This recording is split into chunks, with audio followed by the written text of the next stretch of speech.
Hello everyone, welcome to our channel Techavro. Hope you all are doing great. So today I'm going to show you how you can download app on iPhone. Go to App Store and from here search any game that you want to download. So I'm going to search Ludo and I'm going to download it.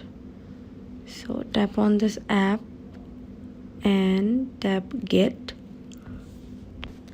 and then you have to confirm it.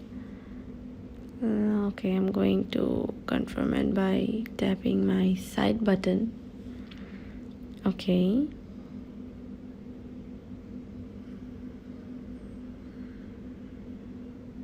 like this. Okay, now my app is downloading. So yeah, this is how you can download any app in your iPhone.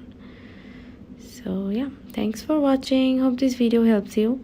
Don't forget to subscribe to our channel and don't forget to hit the bell icon button. Bye bye. See you in the next video.